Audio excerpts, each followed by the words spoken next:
கூடுதல் வருமானம் கிடைக்கணும்னா மிகவும் எளிமையாக சொல்லணும்னா 2 வழி இருக்குங்க.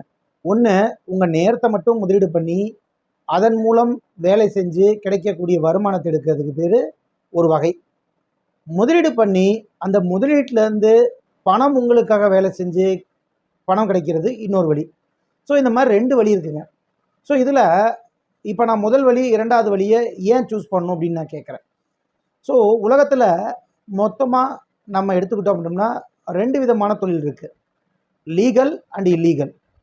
லீகலாக இருக்க தொழிலை பற்றி தான் நம்ம இங்கே பேச போகிறோம். ஸோ லீகலாக இருக்க தொழிலில் ஃபார் எக்ஸாம்பிள் பணமே இல்லாமல் நான் சம்பாதிக்கணும் அப்படின்னம்னா ஒரு ரெஃபரல் மார்க்கெட்டிங் பண்ணலாம், அல்லது ஒரு ஹவுஸ் ரெண்ட் புரோக்கர் அல்லது மேரேஜ் புரோக்கர். ஸோ மார்க்கெட்டிங் ரிலேட்டடாக ஏதாவது ரெஃபரல் ப்ராடக்ட்டு இதெல்லாம் பண்ணலாம். ஸோ இது மார்க்கெட்டிங் டேலண்ட் உள்ளவங்க மட்டுமே ஜெயிக்கக்கூடிய ஒரு துறையாக இருக்குது. அதுவும் ப்ராடக்ட் பேஸில் மார்க்கெட்லாம் இன்றைக்கி அமேசான், ஆன்லைன், ஃப்ளிப்கார்ட் இந்த மாதிரிலாம் எல்லாமே கிடைக்கிது. ஸோ அந்த சமயத்தில் நீங்கள் பொருளை போய் விற்க போனீங்கன்னா அவங்களோட பெட்டர் ப்ரைஸ் விற்கிறதுக்கான வாய்ப்புகள் குறைவு.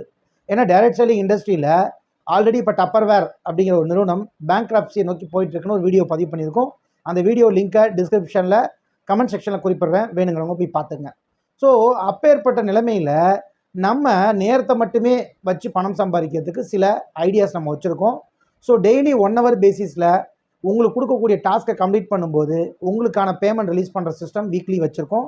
ஸோ இது பற்றி தெரிஞ்சுக்கணுங்கிறவங்க கமெண்ட் செக்ஷனில் அல்லது இதில் கொடுத்துருக்க நம்பரை காண்டாக்ட் பண்ணி ஒரு ஜூம் ப்ரோக்ராம் அட்டன் பண்ணுறதுக்கப்புறம் நாங்கள் உங்களைய எலிஜிபிள் க்ரைட்டீரியா வச்சு தான் நாங்கள் எடுப்போம் நம்ம. ஸோ இந்த விஷயம் போட்டுங்க.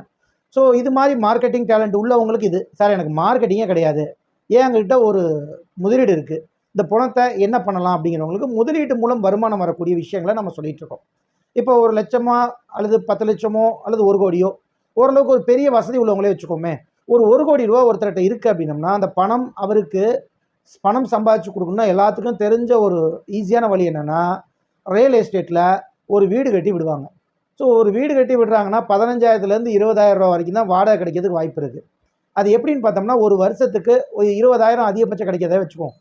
ஒரு மாதத்துக்கு உங்களுக்கு 20,000னா ஒரு வருஷத்துக்கு 2,40,000 ரூபா. மெயின்டெனன்ஸ் ஒரு 10,000 ரூபா 5,000 ரூபா இல்லை மற்ற வேலைகள்லாம் போக வந்தாலுமே ஒரு 2 லட்ச ரூபா சம்திங் தான் இருக்கும். ஸோ நான் 2ன்னு வச்சுக்கிறேன். ஸோ இதில் நீங்கள் 1 கோடி ரூபாய்க்கு ஒரு வருஷத்துக்கு 2 லட்சம் கிடைக்கிது. அப்போ 100 ரூபாய்க்கு 2 ரூபா தான் கிடைக்கிது. ஸோ இந்த விஷயத்தை தெரிஞ்சுக்கங்க, புரிஞ்சுக்கங்க.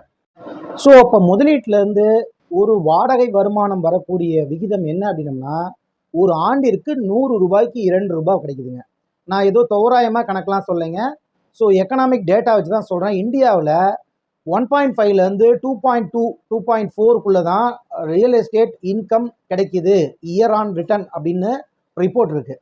ஸோ அப்போ நீங்கள் 1 கோடி ரூபா இன்வெஸ்ட் பண்ணால் ஒரு வருஷத்துக்கு 2 லட்ச ரூபா கிடைக்கிறதுக்கு தான் வாய்ப்பு இருக்குது. அப்படிங்கிற பட்சத்தில் ஸோ 100க்கு 2 ரூபா.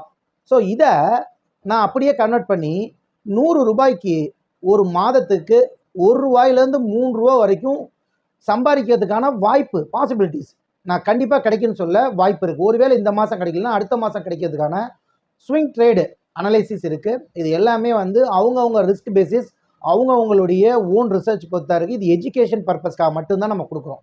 ஸோ இதை பற்றி தெரிஞ்சுக்கணுங்க ஸ்க்ரீனில் தெரிய நம்பரை காண்டாக்ட் பண்ணுங்கள். நம்ம அதற்கான எக்ஸ்க்ளூசிவ் ஜூம் ப்ரோக்ராம் நம்ம கொடுத்துட்ருக்கோம், தேவைப்படுறோம் காண்டாக்ட் பண்ணுங்கள். அப்போ நீங்கள் கூடுதலாக வருமானம் வரணும்னா ஒன்று அவங்க நேரத்தை முதலீடு பண்ணி மார்க்கெட்டிங் மாதிரி வச்சு சம்பாதிக்கணும். 2 பணத்தை இன்வெஸ்ட் பண்ணி நல்ல வளரக்கூடிய கம்பெனியில் முதலீடு போட்டு உங்கள் பணத்தை நீங்கள் வளர்க்குறதுக்கு வாய்ப்பு இருக்குது. ஸோ இதுதான் நான் சொல்ல வர கருத்து. ஸோ இதன் மூலம் சாதாரண மக்களும் பணக்காரர் ஆகணும் அப்படிங்கிறது என்னோடய வேண்டுகோள். இந்த வீடியோ பார்த்தமைக்கு நன்றி. நீங்கள் பக்கத்தில் இல்லாமல் உங்கள் ஃப்ரெண்ட்ஸ் அண்ட் ஃபேமிலிக்கு ஷேர் பண்ணுங்கள். தேங்க்யூ.